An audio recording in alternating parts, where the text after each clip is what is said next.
Vivian believed she had complete control over her life. Every morning planned out, every detail organized, every walk with her poodle Daisy in the park following the perfect schedule. She never imagined that an unruly golden retriever could change everything in a matter of seconds, much less that this dog would bring back the most irritating and impossible man she'd ever met, the very same one who was now her upstairs neighbor. But what came after that chaos would forever change both their lives. If you're enjoying this story, please hit the like button, subscribe to the channel, and tell us in the comments, where are you watching from? Your energy and support are the fuel that keeps this channel alive and full of exciting stories. Tuesday morning started exactly as Vivian had planned. At 6:15, the alarm went off with Swiss precision. By 6:45, she was already dressed in her impeccable grey suit, hair pulled back in an elegant bun, subtle makeup applied with the same military discipline that governed every aspect of her life. At 7:10, she was walking down the hallway of her building toward the elevator, with Daisy, her caramel-colored miniature poodle, trotting obediently beside her. "Come on, girl. 15 minutes at the park, then Mommy has to go to work," Vivian murmured, adjusting Daisy's pink collar as they waited for the elevator to come down. Rock Creek Park at that hour of the morning was her private sanctuary. Few people, fresh air, and the soothing routine that mentally prepared her for another day at the law firm. Vivian had timed everything. 7 minutes walking to the park, 15 minutes strolling the same route as always, 7 minutes back. Perfect. She had barely taken 10 steps on the grass when chaos erupted. A golden blur emerged from the bushes like a four-legged hurricane, running toward them with the speed of a guided missile. Cooper, a massive golden retriever clearly lacking any sense of personal boundaries, skidded to a halt in front of Daisy, sprayed water from a nearby puddle in all directions, and began sniffing the little poodle with uncontrolled enthusiasm. "Hey, hey, no!" Vivian shouted, trying to pull Daisy away from the furry giant. But Cooper had decided that Daisy was his new best friend and started running in circles around both of them, tangling their leashes in a chaotic dance. "Cooper! Cooper! Get back here, you delinquent!" The masculine voice that echoed through the bushes made Vivian's blood freeze in her veins. She knew that voice, deep with a slight accent he'd never been able to completely disguise, and that tone of natural authority that had always deeply irritated her. Elliot Bennett emerged from the vegetation, dark hair disheveled, running shirt clinging to his sweaty body, and that sideways smile he used to wear when he knew he'd caused some kind of trouble. His eyes met hers, and for a second, the world seemed to pause. "Vivian, you've got to be kidding me," she whispered, more to herself than to him. Elliot stopped a few feet away, clearly as surprised as she was. "What are you doing here?" "I live here, Elliot. The question is, what are you doing here?" "I live here too," he replied, approaching slowly while trying to untangle the leashes that Cooper had turned into a true work of abstract art. "I moved in 2 weeks ago. Riverside Towers, apartment 4B. Vivian's stomach dropped. Riverside Towers was exactly the building where she lived. Apartment 4B meant he lived upstairs. Right. Above. Her. "No," she murmured, shaking her head. "No, no, no, this cannot be happening." "Apparently it is," Elliot said with a smile she remembered all too well, half amusement, half provocation. "And it looks like our four-legged kids have already become great friends." It was true. While they were talking, Cooper and Daisy had freed themselves from the leash tangle and were now playing together as if they were old acquaintances. Cooper crouched in a play position, wagging his tail frantically, while Daisy, who was normally reserved with strangers, ran around him with an energy Vivian had never seen before. "Daisy, come here."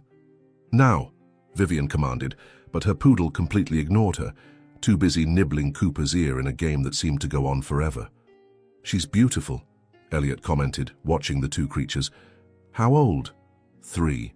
"And she prefers the company of civilized people," Vivian replied dryly, still trying to process the fact that the man she'd sworn never to see again was now apparently her neighbor. "Ouch," Elliot laughed, dramatically placing his hand on his chest. "Right in the heart. I see you haven't lost your sharp tongue. And you haven't lost your talent for showing up in the most inconvenient places possible. They stood in silence for a moment, watching the dogs play. The tension in the air was almost palpable, mixed with something more complex that Vivian didn't want to analyze. Elliot was thinner than she remembered, more mature too. The lines around his eyes were new, as was the small scar near his left eyebrow. "Look, Viv, don't call me that," she interrupted quickly. "Just don't." "Vivian," he corrected, and there was something different in his voice now. Softer. "I know things ended badly between us, but we're adults. We can be civilized, can't we?" Before she could answer, Cooper decided it was time for a new adventure and went running toward a family of ducks near the lake, with Daisy following closely behind. Both owners ran after them, shouting commands that were completely ignored by the four-legged fugitives. 10 minutes later, they managed to retrieve the dogs, but not before Cooper decided to take a spontaneous dive into the lake, and Daisy, not wanting to be left out, followed him in. When they finally got hold of the leashes again, both dogs were soaked, covered in mud, and clearly thrilled with their adventure. "Oh my God," Vivian murmured, looking at Daisy, who looked like a small swamp monster. "She's never done this before." "Cooper has that influence on people," Elliot said, trying to clean the mud off his dog's snout with his shirt. "And apparently on dogs, too." That's when Vivian noticed the problem. In the confusion of the chase and aquatic rescue, the leashes had gotten mixed up. Daisy's delicate pink collar was now around Cooper's neck, while Cooper's sturdy black collar hung from Daisy's tiny neck. "You've got to be kidding me," she sighed. "At least now we have an excuse to see each other again," Elliot said, and there was something in his tone that made her heart race in a way she definitely didn't want to analyze. Vivian looked at him, then at the dogs, who continued playing as if they were childhood friends, and felt that her perfectly organized routine had just been thrown out the window. And the worst part was that a small part of her, a part she desperately tried to ignore, didn't mind that one bit. "Tomorrow, same time," she said quickly, picking Daisy up in her arms. "You bring the pink collar, I'll bring the black one." "It's a date," Elliot replied with that sideways smile, and Vivian felt her cheeks flush involuntarily. As she walked back home with Daisy dripping in her arms, a single question echoed in her mind. How the hell had she just agreed to see Elliot Bennett again? The next morning, Vivian woke up to the sound of jazz playing upstairs. It wasn't just music. It was loud music, with dramatic saxophones and enthusiastic pianists who seemed to be playing directly in her ear. She looked at the clock. 6 in the morning. Sharp. "You've got to be kidding me," she murmured into her pillow, pulling the covers over her head. But the jazz continued, relentless and absurdly upbeat for that hour of the morning.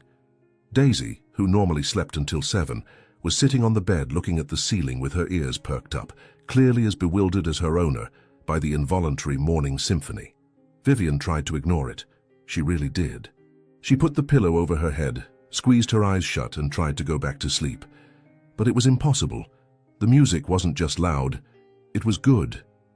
Irritatingly good. The kind of sophisticated jazz she secretly loved but would never admit to, especially coming from Elliot Bennett's apartment.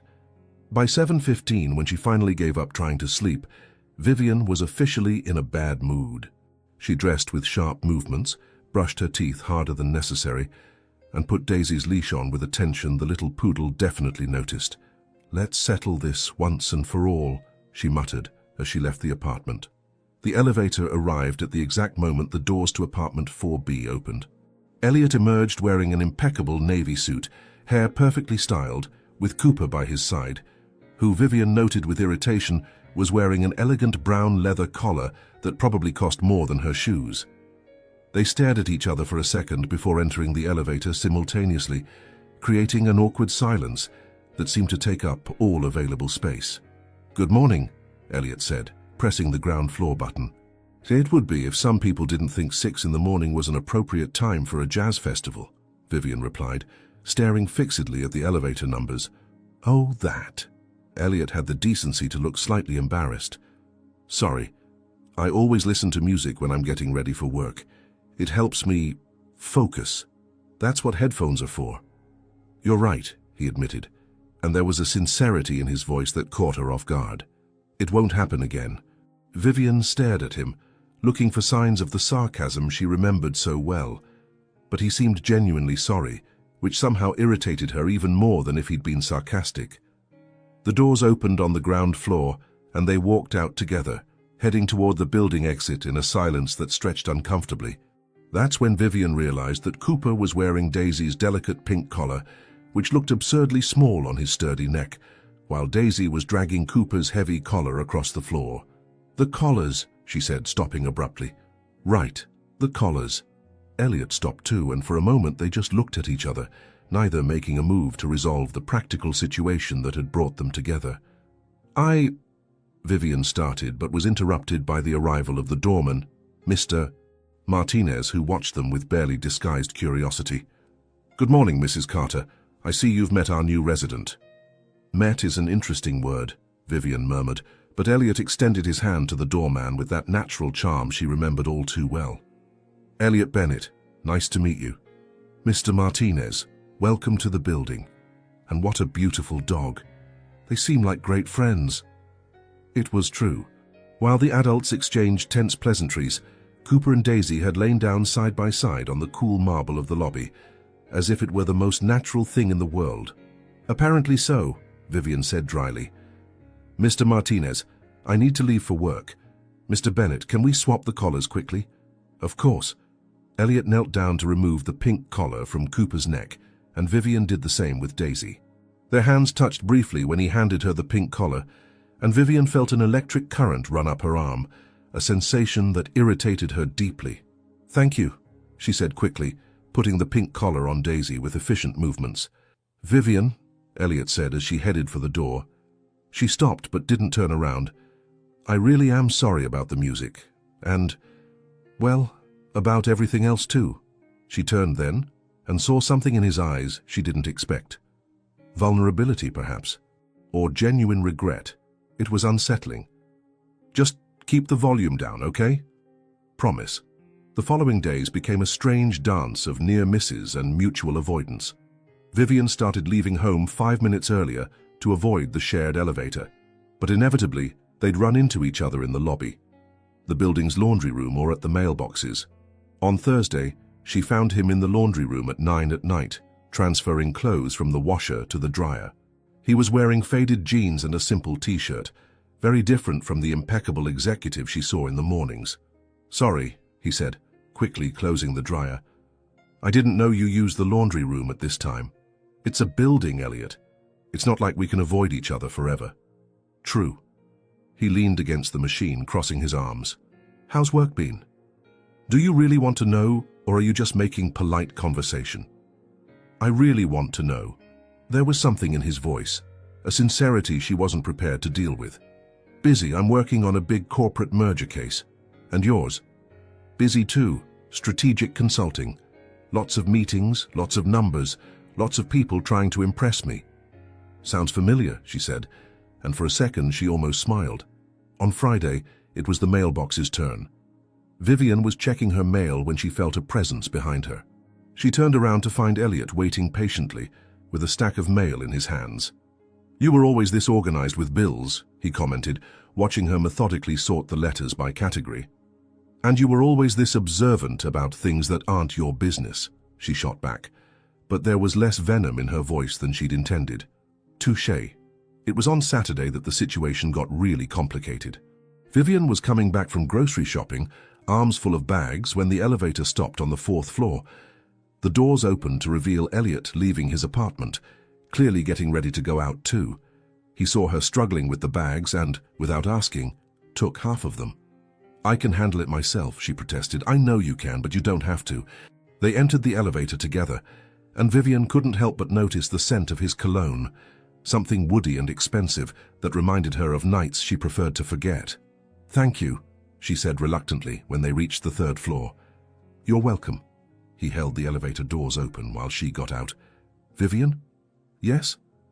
"I know you don't want to hear this, but I really am sorry about everything that happened between us." She stopped in front of her door, still holding her keys. "Elliot, I'm not trying to rewrite history or pretend things were different than they were. I just wanted you to know." The elevator doors started to close, and he made no move to stop them. Vivian watched him disappear and for a long moment stood in the hallway, listening to the sound of the elevator going down. That night, she couldn't sleep. Not because of the music. Elliot had kept his promise and the mornings were quiet. But because of the expression in his eyes when he apologized. There was a maturity there she didn't remember, a vulnerability that made her uncomfortable. Because as much as she tried to deny it, a small part of her, a part that grew with each forced encounter, was starting to wonder if maybe, just maybe, people really could change. On Monday morning, Vivian found the first note. It was stuck to her door when she left for work, a small cream-colored paper. With the elegant handwriting she recognized immediately. Elliot's slanted, confident script that used to sign million-dollar contracts with the same ease other people wrote shopping lists. Sorry again about the music. To make up for it, I left something special in the lobby for Daisy. E. Vivian took the stairs instead of the elevator, driven by a curiosity she refused to acknowledge. In the lobby, Mr. E. Martinez was smiling suspiciously while holding a small pink box. "You have an admirer," he said with a twinkle in his eyes. He said it was for little Daisy. Inside the box was a plush toy, a small golden saxophone that made a soft sound when pressed. Daisy immediately fell in love with it, carrying it on her leash during their entire morning walk. "Very funny," Vivian murmured to herself, but couldn't help a small smile when Daisy started playing her new instrument in the middle of the park. On Tuesday, another note appeared. "Hope Daisy liked the saxophone. I saw you smiling yesterday at the park. Yes, I was watching from the window. Sorry for being a stalker. Today's special coffee day in the lobby." So when she went downstairs, there was a professional espresso machine installed in the corner of the lobby, with a note, "Courtesy of apartment 4B, for all residents who deserve to start their day right." Mr. Martinez was practically vibrating with excitement. "Your neighbor installed this early this morning, said he wanted to do something nice for the building." Vivian had a perfect cappuccino, exactly how she liked it, with cinnamon sprinkled on top, and couldn't deny it was much better than the watered-down coffee at the office. On Wednesday, the note came with something that made her heart skip a beat. "I remembered you were always obsessed with macarons. Stopped by La Durée today and thought you might like these. The color reminded me of your eyes." The small box contained 6 hazelnut-colored macarons, exactly the color of Vivian's eyes, a golden-brown shade he always said was his favorite color. They were perfect, delicate, and probably expensive as hell, considering the nearest La Durée was across town. Vivian stood in the middle of the lobby holding the box, feeling a mixture of anger and something dangerously close to tenderness. "He remembered," she whispered, lightly touching the box lid. That night, she ate all 6 macarons while watching Netflix, and each bite brought back memories she'd tried to bury. Elliot bringing her French macarons when she was studying for the bar exam. Elliot learning to pronounce macaron correctly just to impress her. "Elliot, stop it," she said out loud to the empty apartment. Daisy looked up from her plush saxophone and gazed at her with canine concern. On Thursday, she decided to fight back. She left a note on his door. "Thanks for the macarons. Daisy loved the saxophone, but you don't need to keep buying me forgiveness. V." The response came the same day, stuck to her door when she got home from work. "I'm not trying to buy forgiveness. I'm trying to show you that I remember the little things that used to make you happy. Do they still?" E. Vivian read the note 3 times before crumpling it up. Then she uncrumpled it and put it in the kitchen drawer along with the others. On Friday, there was no note. Vivian found herself checking her door twice before leaving for work, feeling a strange disappointment when she found nothing. In the elevator, she ran into Elliot, coming back from what looked like a morning run. He was wearing running shorts and a sweat-soaked t-shirt, dark hair stuck to his forehead. It was irritating how he managed to look attractive even after working out. "No note today," she heard herself asking, immediately regretting the words. "I thought maybe you wanted a break from my charm campaign," he replied, but there was a small smile playing on his lips. "It wasn't a charm campaign." "No? It was—" She hesitated, searching for the right words. "It was nostalgic. Nostalgic." He repeated the word as if he were tasting wine. "Is that good or bad? I haven't decided yet." The elevator doors opened on the 3rd floor, and Vivian stepped out, but turned around before the doors closed. "Elliot?" "Yeah?" The macarons were perfect. The smile that spread across his face was like sunrise, slow, warm, and impossible to ignore. That night, Vivian was on her balcony with a glass of red wine when she heard soft music coming from upstairs. It wasn't loud jazz this time. It was something classical, melancholy, played at low volume. Piano, maybe Chopin. She closed her eyes and let herself be carried away by the music, feeling something in her chest she hadn't felt in a long time. It wasn't happiness exactly, but it was possibility. On Saturday morning she found another note, but this time it was different. I know you like Chopin. I have a collection of rare vinyl records I inherited from my grandfather. If you want to hear real music, not just streaming, my door is always open.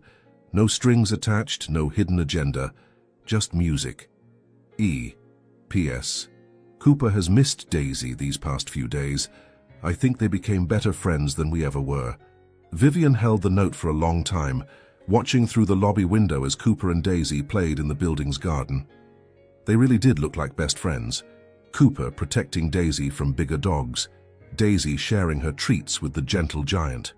Maybe, she murmured to herself, carefully folded the note and put it in her pocket. Maybe some armor was meant to have cracks. That afternoon, for the first time in weeks, Vivian didn't plan every minute of her day. Instead, she sat on the balcony with Daisy in her lap, listened to the soft music coming from upstairs, and allowed herself to feel something she'd buried long ago. Curiosity.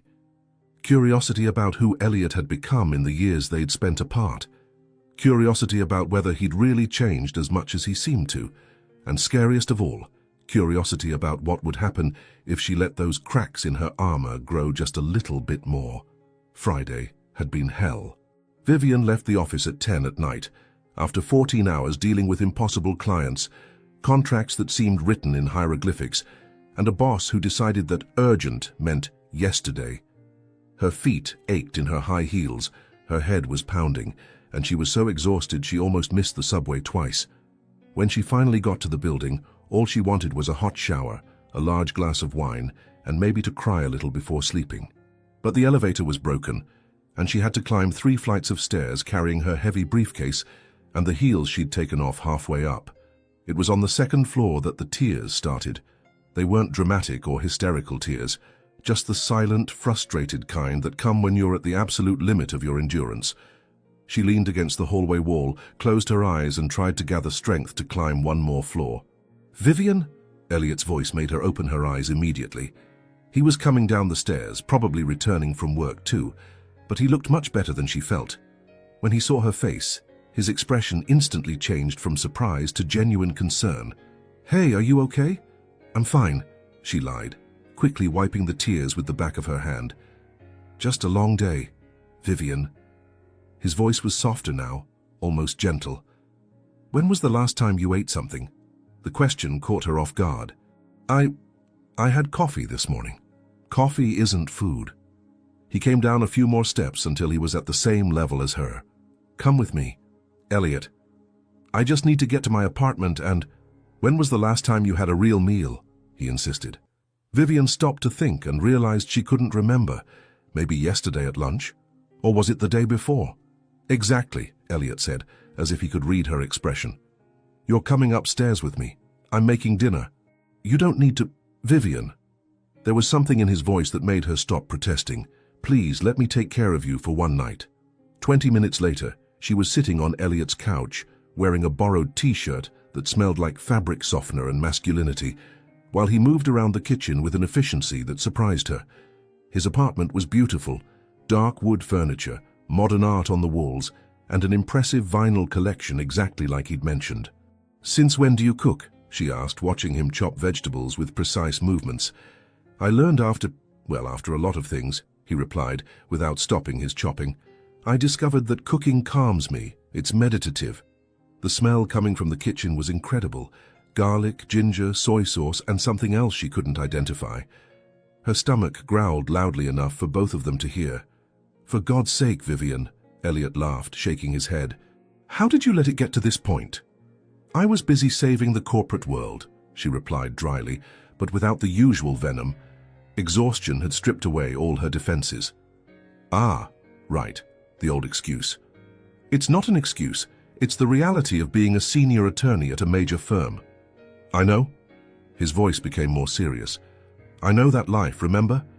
The difference is, I learned it's not worth it if you don't take care of yourself in the process. 15 minutes later, he placed a plate in front of her, stir-fried chicken with vegetables and jasmine rice, everything perfectly seasoned and presented as if it had come from an expensive restaurant. My God, she murmured after the first bite. This is incredible. Thank you. He sat on the other side of the couch, his own plate in his hands. Now, tell me about your hellish day. And to her own surprise, she did. She talked about the impossible client who changed his mind every 5 minutes, about the contract that needed to be rewritten 3 times, about her boss who treated her like she was a machine instead of a person. Elliot listened without interrupting her, making occasional comments that showed he was really paying attention. When she finished, he went to the kitchen and came back with a bottle of red wine. Now it's my turn, he said, pouring 2 glasses. Want to hear about my terrible day? You had a terrible day too. I lost a $3 million client because the CEO decided he didn't like the color of my tie. You're kidding. Unfortunately not. He took a sip of wine. Apparently navy blue reminds him of his daughter's ex-husband. Vivian laughed, the first genuine laugh she'd had in weeks. That's ridiculous. Welcome to the world of high-level business, where rational decisions go to die. They kept talking while they finished the wine. Elliot told stories about eccentric clients, and she shared some of the most absurd situations she'd faced in court. It was easy, easier than she remembered conversations could be. Can I ask you something?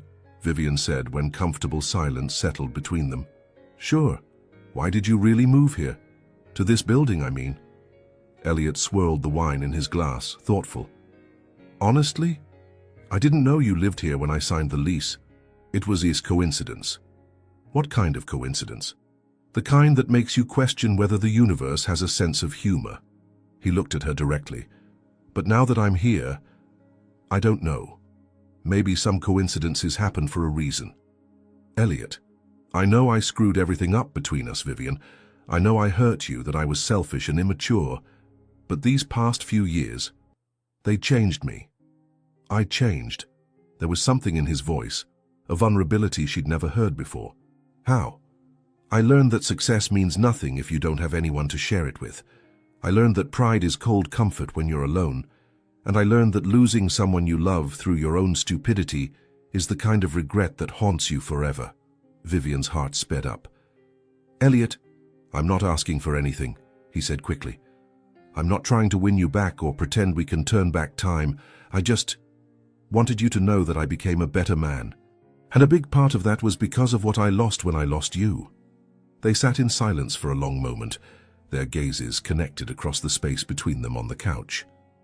The TV murmured softly in the background. The dogs had settled together on the rug, and the outside world seemed to have disappeared. Thank you, Vivian said finally, her voice almost a whisper. For what? For feeding me, for listening to me, for... She hesitated. For reminding me what it feels like to be cared for. That's when Elliot leaned toward her, slowly giving her time to pull away if she wanted to. But she didn't pull away. Instead, her eyes closed when he gently touched her face, and when their lips met, it was as if no time had passed at all. The kiss was tender, questioning, full of years of hurt and regret, but also hope. When they separated, Vivian rested her forehead against his, breathing heavily. This complicates everything, she whispered. I know, he replied, running his thumb across her cheek, but some complications are worth it, and for the first time in years, Vivian allowed herself to believe that maybe he was right. In the 2 weeks that followed dinner, Vivian discovered that falling in love with Elliot Bennett again was like rediscovering a favorite song after years.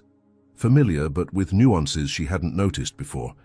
It all started with the little things. The Monday after, she found a perfectly prepared gin and tonic waiting at her door when she came back from work, along with a note, to go with the sunset on the balcony. If you want company, I'll be up here. E. She hesitated for just a moment before going up to the 4th floor.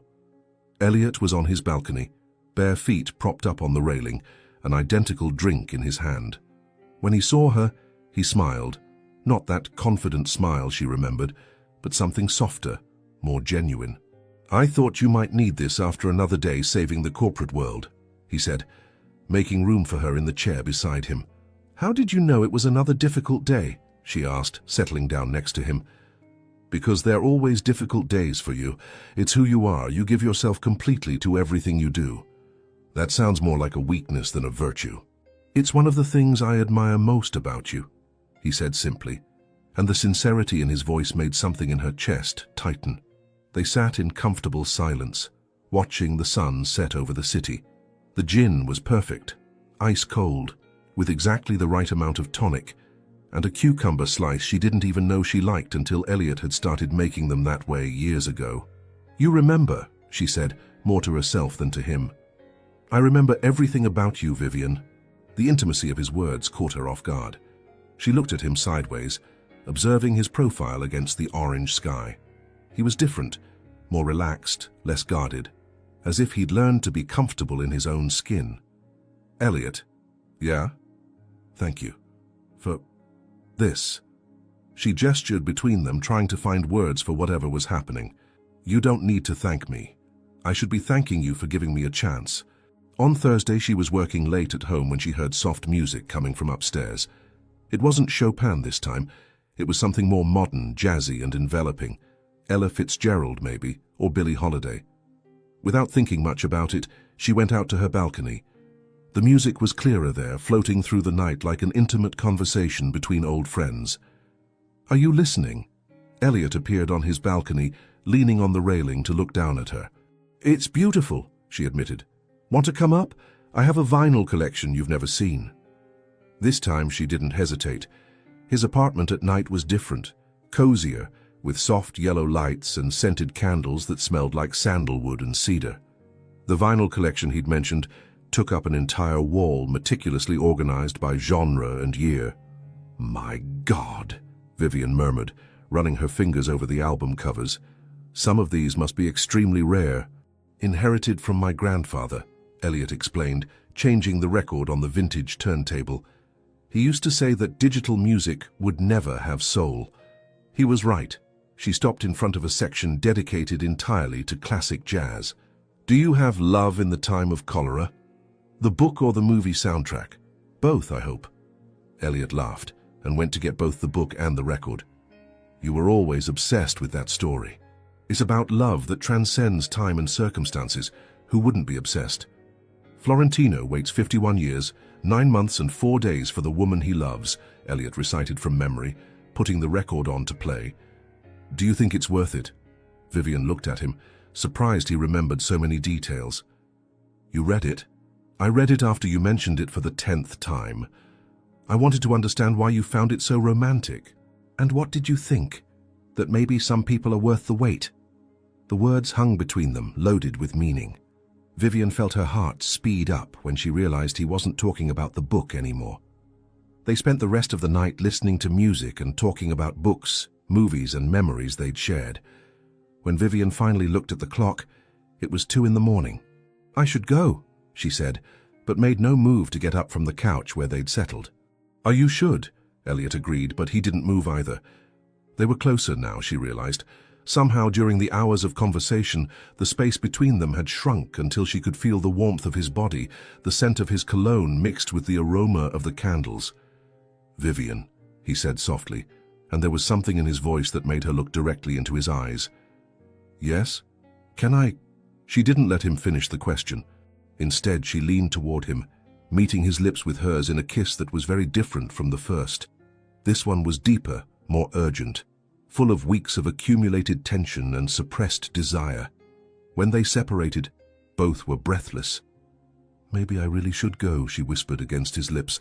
"Maybe you should," he agreed, but his hands found her face, thumb tracing her jawline. "This is moving too fast," she said, even as she leaned into his touch. "Or maybe it's moving at the right speed for the first time." Vivian closed her eyes, allowing herself to feel the moment, the soft music in the background, the gentle touch of his hands, the feeling that maybe, just maybe, she could trust him again. "Elliot? Don't hurt me again." The words came out as a whisper, vulnerable and raw. He stopped caressing her face and looked directly into her eyes. "Vivian, I'd rather cut off my own hand than hurt you again. You have my word. Promises are easy to make.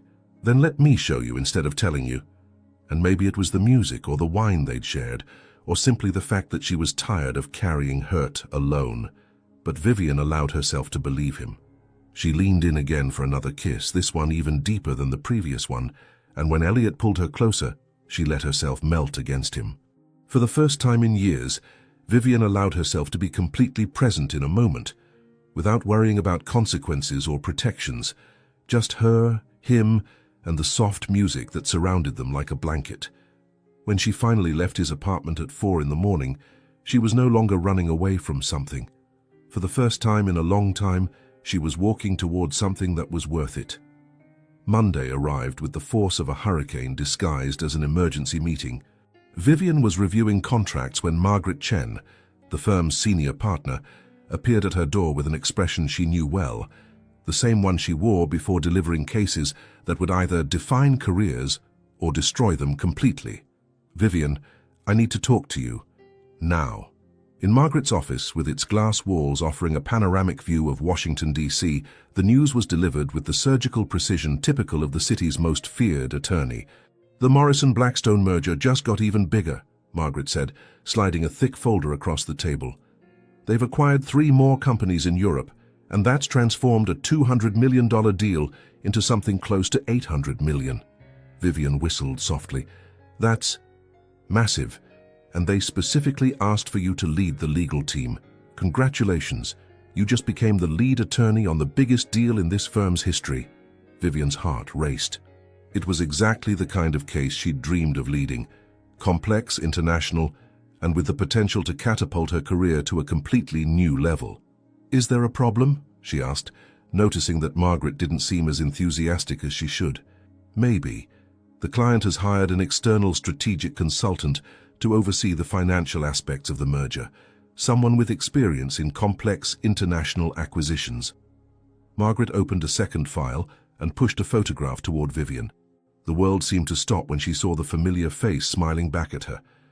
"Elliot Bennett," Margaret continued, carefully observing Vivian's reaction. "Do you know him?" Vivian forced her expression to remain neutral, even with her heart beating erratically in her chest. "We've met professionally a few years ago." "Great. So you two can work together without any problems." "Of course," Vivian lied, her mind racing as she processed the implications. Working with Elliot would mean daily meetings, business trips together, hours of intimate collaboration on a project that would demand total professional focus. "There's one more thing," Margaret said, and her tone became more serious. "This case will require total dedication for the next 6 months. I'm talking 60-hour weeks, constant travel, and zero margin for personal distractions." The word distractions was pronounced with particular emphasis that made Vivian understand that Margaret knew much more than she was revealing. "I understand. I hope you really do, because the last thing we need is personal complications interfering with a case of this magnitude." That afternoon, Vivian was in her office trying to concentrate on the preliminary documentation when her assistant announced a visitor. She didn't even have time to ask who it was before Elliot appeared at the door, impeccable in a dark grey suit that accentuated his eyes. "Surprise," he said with a cautious smile.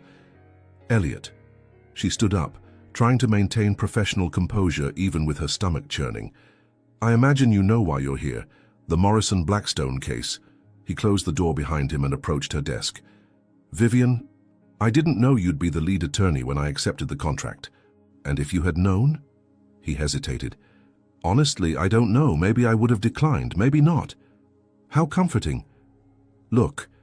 Elliot sat in the chair across from her desk, and Vivian noticed how uncomfortable he seemed, a more mature version of the man she was learning to love again. "I know this complicates things between us." "Complicates?" Vivian laughed without humor. "Elliot, my boss just told me this case is the opportunity of my career, that I need total dedication and zero personal distractions. And now I find out that the distraction she was referring to is sitting in front of me." She said that? Not in those words, but Margaret didn't get where she is by being subtle. Elliot ran his hand through his hair, a gesture she remembered well from when he was nervous. "So what do we do?" I don't know. The brutal honesty of the words came out before she could filter them. This is the case of my dreams, Elliot. It's everything I've worked for over the years. And me? The question hung between them like a time bomb.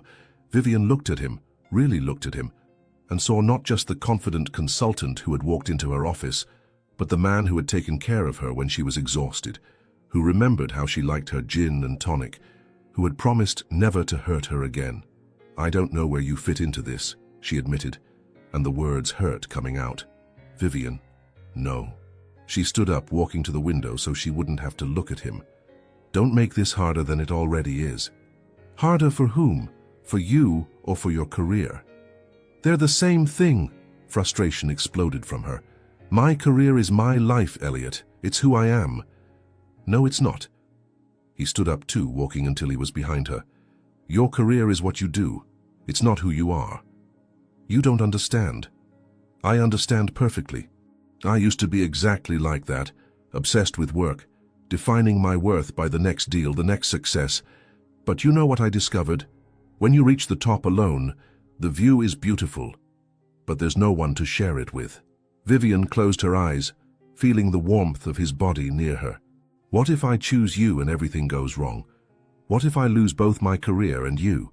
What if you choose your career and lose the chance to have something real, something worth more than any contract? It's not fair, she whispered. No, it's not. They stood in silence, the weight of the situation settling between them. Outside, Washington, D.C. continued its frantic pace, indifferent to the personal drama unfolding on the 42nd floor. I need time, Vivian said finally. How much time? I don't know, a few days, a week. I need to talk to Margaret, understand exactly what the rules are. Elliot turned to leave but stopped at the door. Vivian? Yes?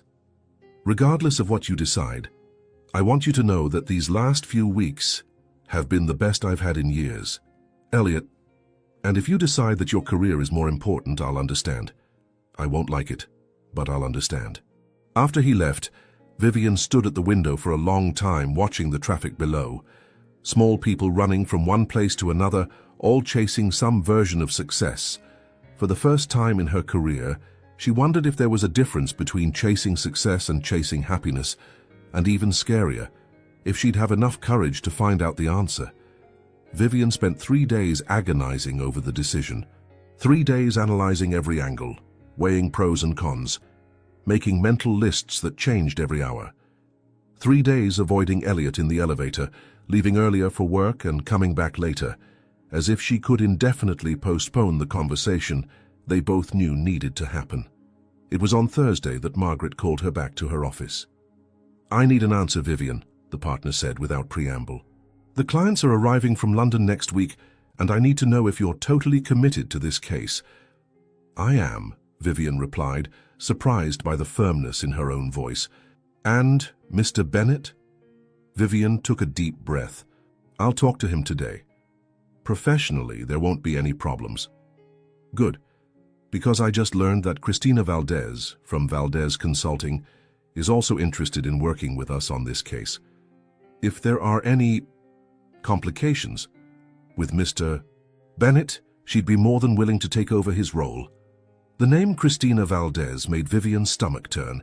She knew the consultant's reputation, brilliant, ambitious, and famous for getting everything she wanted, professionally or personally. That won't be necessary, Vivian said quickly. Like I said, there won't be any problems. That night, she found Elliot waiting in the lobby when she got home from work. He was sitting in one of the leather armchairs, still wearing his work suit, but with his tie loosened and his hair slightly disheveled. When he saw her, he stood up immediately. We need to talk, they said simultaneously, and despite the tension, Vivian almost smiled. In his apartment, sitting on the same couch where they'd shared music and kisses just a few nights before, the silence weighed between them like a physical presence. I've made a decision, Elliot said finally. Me too, Vivian replied. You first. No, you. Elliot ran his hand through his hair, that nervous gesture she already knew so well. I'm stepping down from the case. What? Vivian turned to face him completely. Elliot, no, you can't do that. It's already done. I called Margaret this morning and told her I had a family emergency and need to step away from the project. That's a lie. It is. But it's a necessary lie. He looked directly into her eyes. Vivian, this is the case of your lifetime. You said so yourself. I'm not going to be the reason you lose this opportunity. What about your job? This contract is worth millions to you. There are other contracts, other opportunities. His voice was calm, decided. But you only have one chance to lead a case like this. Vivian stood up, walking to the window.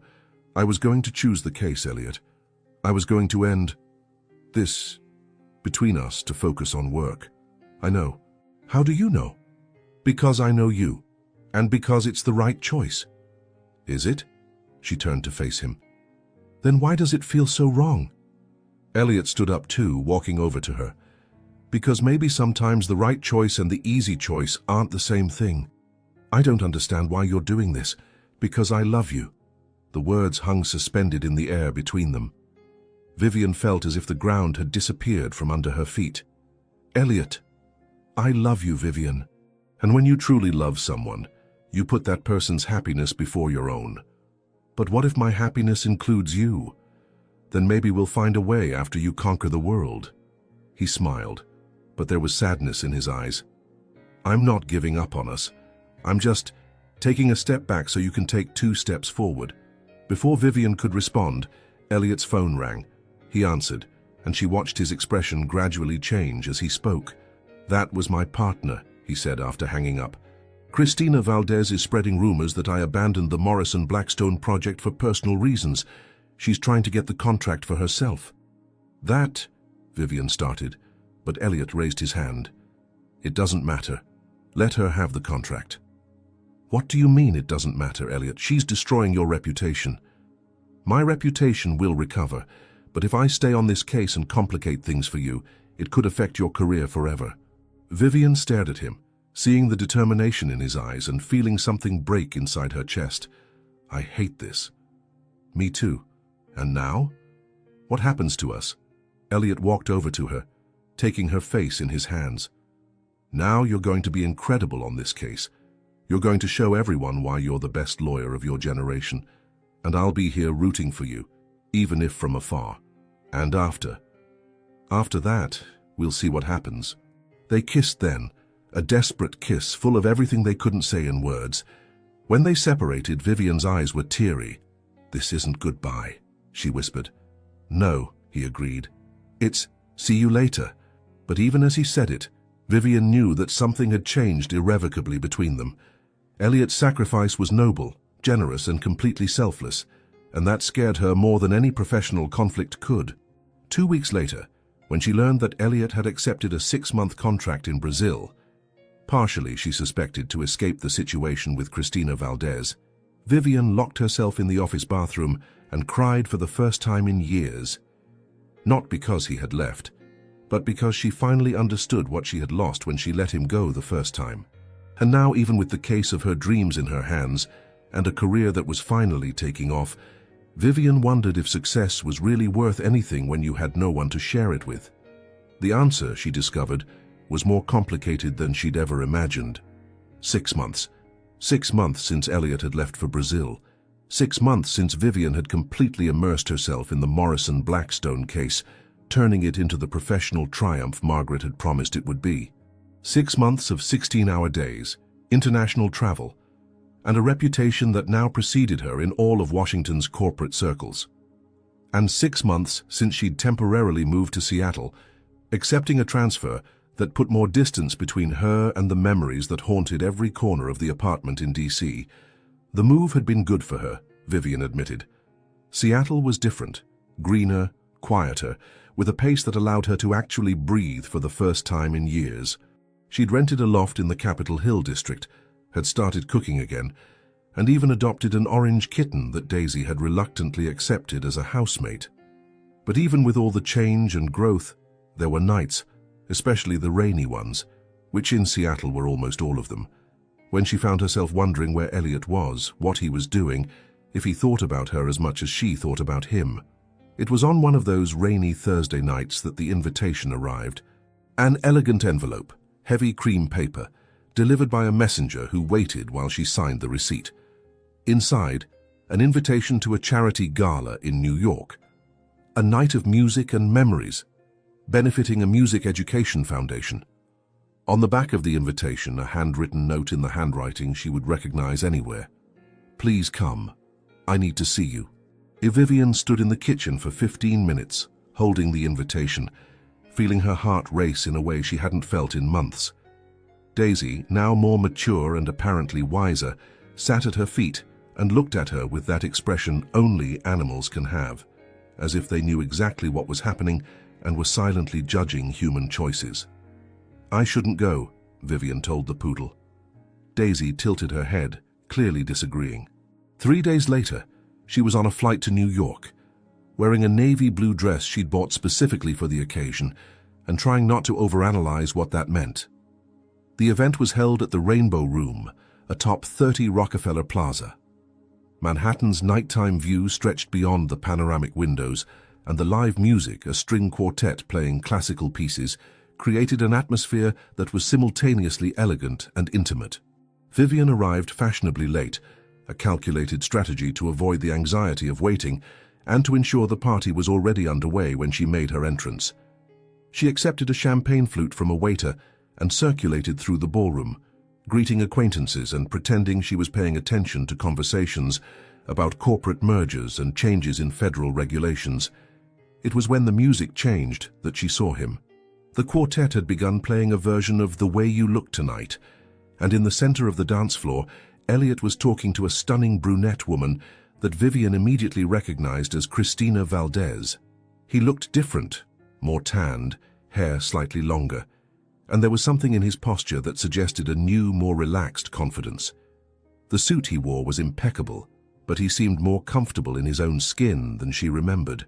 Christina was laughing at something he'd said, one hand resting lightly on his arm, in a way that made Vivian's stomach twist with jealousy she didn't expect to feel. "He came back last week," a voice said behind her. Vivian turned to find James Morrison, one of the main clients from the case that had launched her career. They'd developed a professional friendship during the months working together. "James." She smiled, genuinely happy to see him. "I didn't know you'd be here. I've been a foundation sponsor for years. Music education is important to me." He followed her gaze toward Elliot and Christina. "Did you know he'd be here?"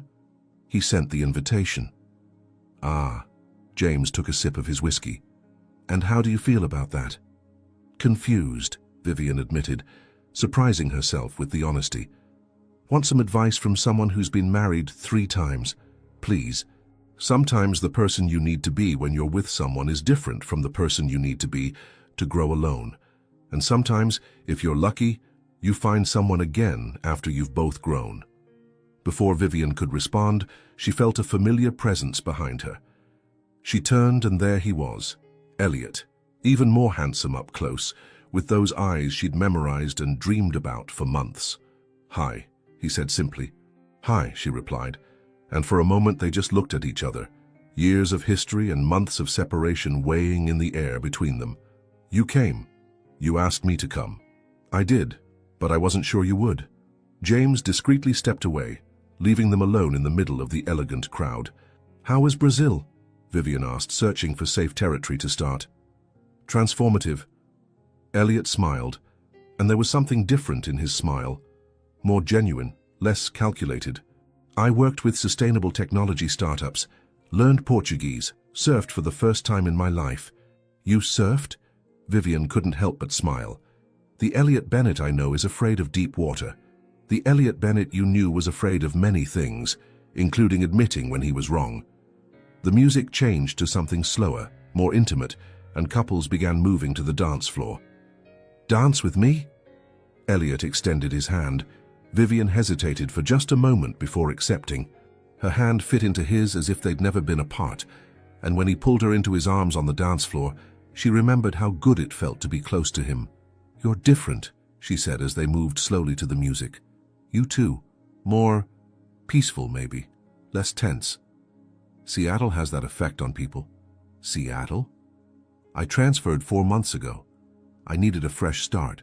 They danced in silence for a few moments, and Vivian allowed herself to simply feel the familiar scent of his cologne, the way his hand fit perfectly at the curve of her back, the feeling of being home that she'd tried to bury for months. "Vivian," Elliot said finally, his voice low near her ear. "Yes? I missed you. Every single day." She closed her eyes, allowing herself to absorb the words. "Elliot, I know things are complicated. I know we've both changed, that our lives are different now, but I needed to see you. I needed to know if there's still something here." Vivian pulled back enough to look into his eyes. "And is there?" "On my part, yes. Stronger than ever. And Christina." Elliot followed her gaze toward the brunette woman who was now chatting animatedly with other guests. "Christina is a business partner, maybe a friend, but she's not you." "How can I be sure?" "Because I'm telling you. And because you know me better than anyone in this world." The music was ending, and Vivian knew they needed to make a decision. Go back to their separate lives, or try something that had haunted them both for months. "What are you proposing?" she asked. "That we start over. Slowly, no rush, like two adults who've learned some things about themselves, who discovered that everything we achieved means nothing if we don't have someone to share it with. And how would that work practically?" Elliot smiled, and this time the smile reached his eyes. "Honestly, I have no idea, but I think it's worth finding out." The last note of the music echoed through the ballroom, and they stood still on the dance floor, still embraced, while the world around them continued spinning. And for the first time in months, Vivian allowed herself to believe that maybe, just maybe, some happy endings were worth fighting for.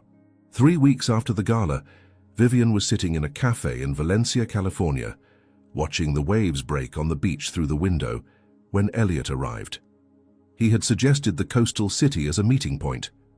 "Neutral territory," he'd joked during one of their long nighttime phone conversations that had become routine since New York. A place that belonged neither to their past nor to their current separate lives, but that could perhaps belong to the future. "Sorry I'm late," he said, kissing her cheek before sitting down. "Traffic on the Pacific Coast Highway was impossible." "No problem. I was taking the opportunity to explore the city." Vivian smiled, pushing a coffee cup in his direction. "I ordered your usual latte with extra cinnamon the way you like it." "You remembered." "I remember everything about you, Elliot. I always have." They looked at each other for a moment, and Vivian felt that familiar electric current that had always existed between them, but now tempered with something new. Patience, perhaps, or the wisdom that came from having learned to live alone. "So," Elliot said, taking a sip of his coffee, "did you have time to think about our conversation yesterday?" The conversation. It had been one of the most honest they'd ever had, about what they wanted, about what they were willing to change, and about what they wouldn't negotiate. Vivian had talked about her new international law office she was considering opening. Elliot had mentioned his idea of expanding his consultancy to include sustainability and corporate social responsibility. "I did," she replied. "And you? Do you still think Valencia is the answer?" "I think Valencia is a possibility. A city that's between Seattle and Sao Paulo, between your new life and the transformation I had in Brazil. A place where we can build something together without either of us having to give up who we've become." Vivian looked out the window again, watching a couple walking on the beach with their dog. "You know what attracts me most about this idea?" "What?" "It's not about sacrifice this time. It's not about one person giving up their dreams for the other. It's about two people choosing to build new dreams together." "Exactly." Elliot leaned forward, his eyes shining with enthusiasm. "Vivian, I researched the legal market here. There's a growing demand for lawyers specializing in international law, especially with all the tech startups expanding into global markets. You could have the kind of practice you always wanted, smaller, more focused, but with complex international cases. And you?" "I already have 3 potential clients here. Companies that want to become more sustainable, but need strategic guidance to do it without compromising profitability." He paused, studying her face. "But it only works if we both really want this. If we're not just running away from our current lives, but running towards something better." Vivian thought about Seattle, the loft that had become a home, the colleagues she'd learned to appreciate, the quiet life she'd built. Then she thought about DC, The apartment full of memories, the career that had reached its peak, the constant feeling of chasing something that never completely satisfied her. "I visited an office yesterday," she admitted. "Downtown, a historic building that was renovated with an ocean view. The owner said there's space for 2 tenants, a law firm and a consultancy maybe." The smile that spread across Elliot's face was like sunrise. "Seriously? Very seriously. And Elliot?" She reached across the table, intertwining her fingers with his. "I want this. Not because I'm running away from something, but because for the first time in years, I'm excited about the future. Even knowing it's going to be hard. Starting over, building our practices from scratch, learning to live together as the people we've become. Especially knowing it's going to be hard." Vivian squeezed his hand. "Easy things are never worth as much." They sat in silence for a moment, absorbing the magnitude of the decision they'd just made. Through the window, the sun was beginning to set over the Pacific, painting the sky in shades of orange and pink. "There's one more thing," Elliot said, his voice slightly nervous. "What?" "Cooper. He's really missed Daisy. I'm sure it would be devastating for him if we moved to opposite sides of the country again." Vivian laughed, a genuine musical laugh that made several people in the cafe look in their direction. "Oh, of course. We're doing this for the dogs. Obviously. We're altruistic people, thinking only of the emotional well-being of our pets." "Obviously." They looked at each other and laughed together, and Vivian realized that this was it. This ease, this ability to find joy in small things, this feeling that everything was possible when they were together. "When?" she asked. "When what?" "When do we do this? When do we start our new life?" Elliot thought for a moment. "How about 3 months? That gives us time to organize our current lives, find a place to live, set up the offices, and get used to the idea that we're really going to do this." He agreed. Vivian looked at the man sitting across from her. No longer the arrogant young man she'd known years ago, nor the charming neighbor who had reappeared in her life months ago. This was Elliot in his most evolved form, mature, thoughtful, and still capable of making her heart race with a simple smile. "Elliot?" "Yes?" "I love you.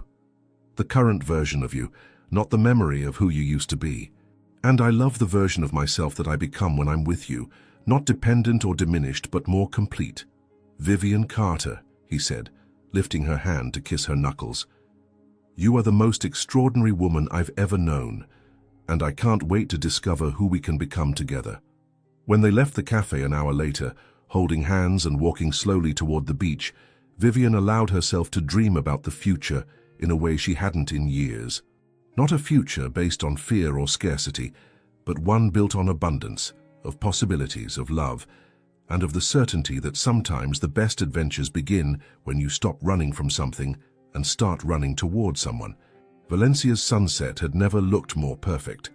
A year later, on a golden October morning, Vivian woke up to the sound of waves breaking on the beach and Daisy licking her face with canine enthusiasm. "Good morning to you too, Princess," she murmured, scratching behind the poodle's ears. On the other side of the bed, Cooper raised his massive golden head, yawned dramatically, and decided it was still too early to be awake. The house they'd bought in Valencia was small, 2 bedrooms, a shared office, and a deck that opened directly onto the beach. It wasn't grand, like the apartments they'd both had in their previous lives, but it was perfect in a way no space had ever been before. Vivian got up carefully so as not to wake Elliot, put on a robe and went out to the deck with a cup of coffee. The ocean stretched infinitely before her, painted in shades of gold and pink by the morning light, and she couldn't believe this was her life now. The past year had been a roller coaster of changes. Setting up her own international law office had been more challenging than expected, but also more rewarding. She had a growing clientele of tech startups that needed to navigate international regulations, and she loved the diversity of cases and closeness with her clients. Elliot had also thrived. His sustainability consultancy had taken off faster than anyone had predicted, and he was constantly traveling between Valencia and San Francisco, helping companies implement more responsible practices without sacrificing profitability. But the best part had been learning to live together again, Not as the young, stubborn people they had been, but as the mature, secure adults they'd become. Thinking about something specific? Elliot appeared behind her, wrapping his arms around her waist and resting his chin on her shoulder. Thinking that today's the day. Nervous? Excited, she corrected, leaning back against him. Very excited. The ceremony would be small, just 20 guests on the beach behind their house. Margaret had flown in from DC, James Morrison would come from New York, and some of the new friends they'd made in Valencia would complete the list. Even Mr. Martinez had managed to travel from Washington to be present. "Did your dad arrive yesterday?" Elliot asked. "He did. He and my mom are at the hotel, probably arguing about how she should have brought a warmer jacket." Vivian smiled. "They loved you, by the way. My mom told me you aged well." High praise from Mrs. Carter. She's not wrong. They stood embraced in silence, watching a group of surfers catching the first waves of the day. It was a scene they'd observed hundreds of times in the past year, but it never got old. "Elliot? Do you have any regrets? About anything? About the time we lost being proud and stubborn? Sometimes." He turned her in his arms so they could look at each other. "But not about the path that brought us here. I think we needed to grow separately before we could grow together, even though it hurt, especially because it hurt. Things that are worthwhile usually hurt a little." At 4 in the afternoon, Vivian was standing in front of the bedroom mirror, adjusting her dress for the 10th time. It wasn't a traditional wedding dress. She'd chosen something in cream tones, flowing and simple, that moved beautifully in the beach breeze. "You look beautiful," her mother said from the doorway with tears in her eyes. "Thank you, Mom." Vivian turned to hug her. "Thank you for being here, for supporting this. Sweetheart, anyone can see that you two love each other. Real, mature love. It's rare and precious." A noise at the door made them turn. Daisy had appeared, wearing a cream silk bow around her neck, followed closely by Cooper with a similar bow in navy blue. Both dogs had been officially designated as ring bearers, an idea that had made both Vivian and Elliot laugh until they cried when they planned the ceremony. "Looks like your witnesses are ready," her mother observed. The ceremony was exactly as they had dreamed. Simple, intimate, with bare feet in the sand and the sound of the ocean as soundtrack. The officiant was a longtime friend of Elliot's from Brazil, who had flown in especially for the occasion. But it was during the vows that Vivian truly felt the weight of the moment. Elliot spoke first, his voice clear and steady as he looked directly into her eyes. "Vivian, I promise to be your partner, not your savior. I promise to support your dreams, not control them. I promise to love the incredible woman you are today, and the even more incredible woman you'll become tomorrow. And I promise that no matter what challenges we face, we'll face them together, as equals who chose to build an extraordinary life together." When it was Vivian's turn, she took a deep breath and spoke from her heart. "Elliot, I promise to trust you with my fears and insecurities, not just my strengths. I promise to be vulnerable when it's hard and strong when you need me to be. I promise I'll choose you every day, not out of necessity or fear of being alone, but because you're my best friend, my biggest supporter, and the man who makes me want to be the best version of myself." When they kissed after exchanging rings, with Daisy and Cooper barking excitedly in the sand beside them, Vivian felt as if the entire universe was in its right place. The reception was on the house deck, with fairy lights strung between palm trees and a long table decorated with local wildflowers. There were speeches full of laughter and tears, dancing in the sand under the stars, and moments of pure joy that Vivian knew she'd remember forever. But it was later, after the guests had gone home and they were alone on the beach with the dogs, that she truly absorbed the reality of her new life. "So," Elliot said, taking off his tie and rolling up his shirt sleeves, "how does it feel being Mrs. Bennet?" "Actually, I'm keeping Carter professionally," she said with a mischievous smile. "But personally, I feel like I'm finally home." They walked along the water's edge, waves wetting their feet, Cooper running ahead of them while Daisy walked with dignity beside Vivian. "You know what strikes me most about all this?" Vivian said, stopping to look at the stars reflected in the water. "What?" "That it wasn't about finding our other half or completing each other. It was about two complete people choosing to build something even better together." Elliot pulled her into his arms, kissing her softly under the moonlight. To two complete people building something extraordinary, forever. And as they walked back home, their life, their future, Vivian knew with absolute certainty that sometimes the best stories aren't about broken people being fixed by love, but about whole people choosing to grow together. And that, she thought with a smile, was the most beautiful love story of all. And so Vivian discovered that true love wasn't about finding someone to complete her, but about two complete souls choosing to grow side by side. Sometimes we lose people only to find them again when we're ready to love them the right way. Because in the end, the best love stories aren't about salvation, they're about choice. Every day, again and again. And you? What kind of love are you choosing to build in your life? If this story touched your heart, please hit the like button. Subscribe to the channel for more tales that speak to the soul, and tell us in the comments, where are you listening to this message from? Your support is what allows us to keep bringing stories that inspire and move hearts.